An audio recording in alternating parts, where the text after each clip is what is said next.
ரகசிய உண்மைகள் நேயர்களுக்கு சதீஷ் ராவின் வணக்கங்கள். ஒவ்வொரு முறையுமே எண்கணித ரீதியாக மிக சுவாரஸ்யமான பதிவுகளை நம்ம நேயர்களுக்கு கொண்டு வந்து சேர்க்கணும்னு ஆசைப்பட்டு நிறைய கண்டென்ட்ஸ் கொடுத்துக்கிட்டு இருக்கேன். நீங்களும் அதற்கு தகுந்த ஆதரவு கொடுத்துட்டு இருக்கீங்க. முக்கியமாக நம்ம சேனல் நேயர்களுக்காகவே இலவச பொது பலன்களும் கொடுத்துட்டு இருக்கேன். பல பேர் பயன் அடைஞ்சிருக்காங்க.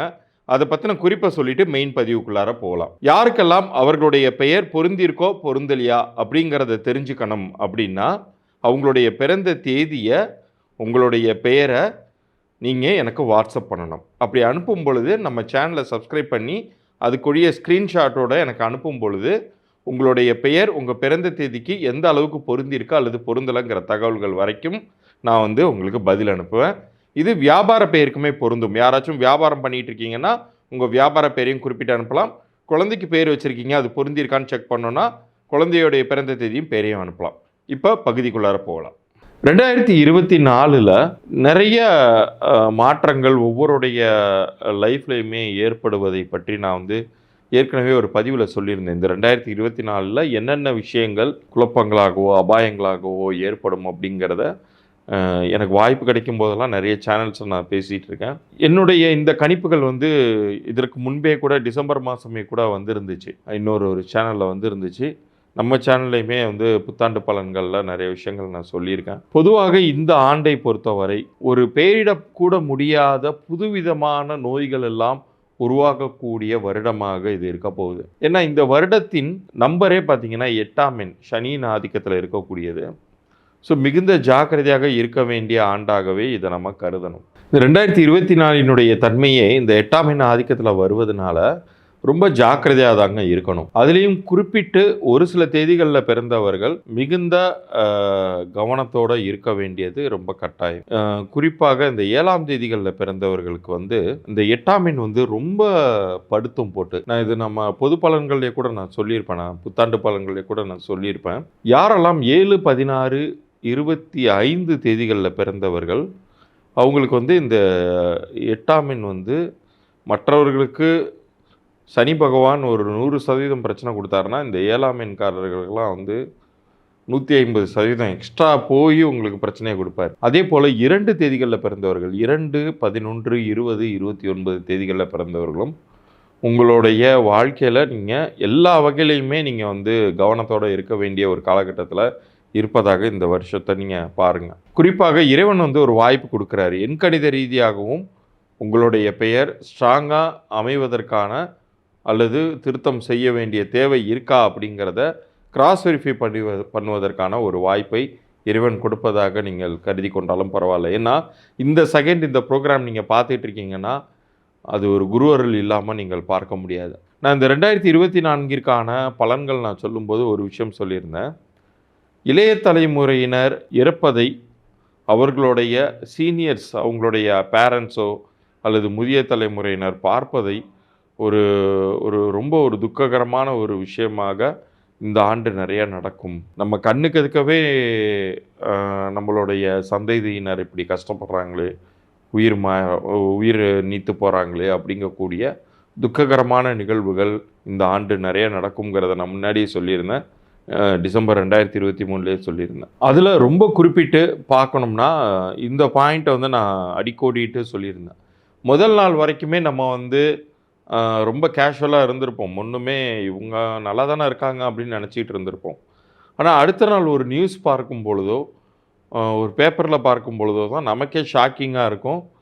ஓ, இந்த நபருக்கு இறந்துட்டாங்களா அப்படிங்கிறது. அது மாதிரியான நிகழ்வுகள் பார்த்திங்கன்னா இப்போ சமீப காலங்களில் நிகழ்ந்ததில் ரொம்ப மனதை பாதித்தது பவதாரணி அவர்களுடைய இறப்பு. யாருமே எதிர்பார்க்கவே இல்லை, சடனாக நிகழ்ந்துச்சு இல்லையா. அவர்களுடைய பிறந்த தேதியே பார்த்திங்கன்னா இந்த 8ஆம் எண் ஆதிக்கத்தில் இருந்துச்சு. 23/7/1976 அப்படிங்கிறது. அது கூட அவங்கள ஓரளவுக்கு இந்த ஆண்டு சேவ் பண்ணுறதுக்கான வாய்ப்பை கொடுத்துருக்கும். ஏன்னா அவங்க பிறந்த தேதியின் கூட்டு எண்ணில் 8ஆம் எண் இருந்துச்சு.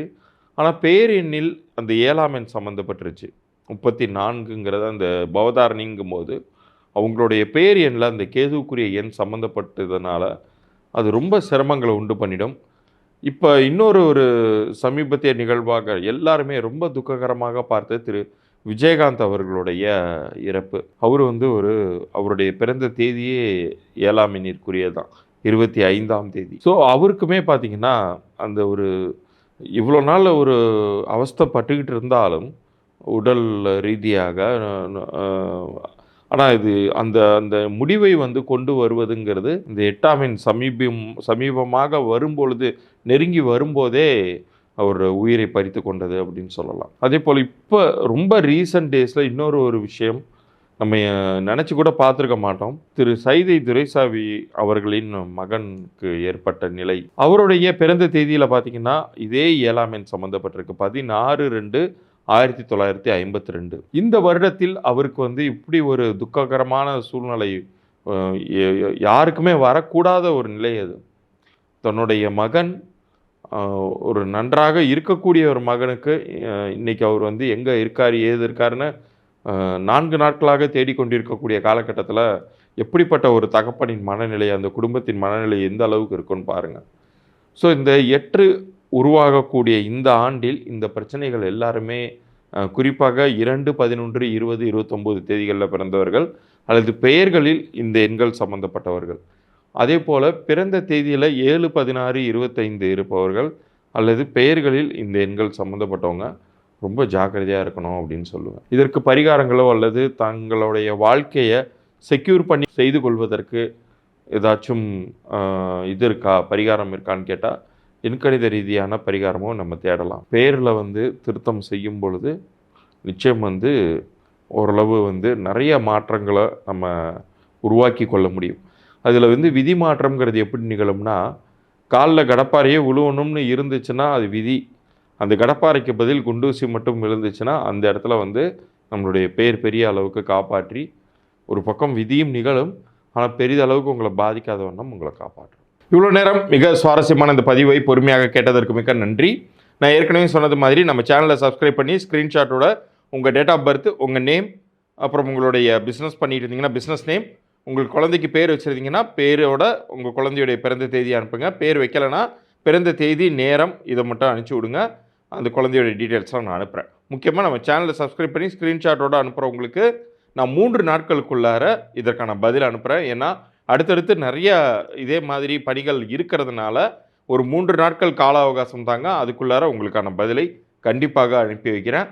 மீண்டும் அடுத்த ஒரு சுவாரஸ்யமான பதிவில் உங்களை சந்திக்கிறேன். நன்றி, வணக்கம்.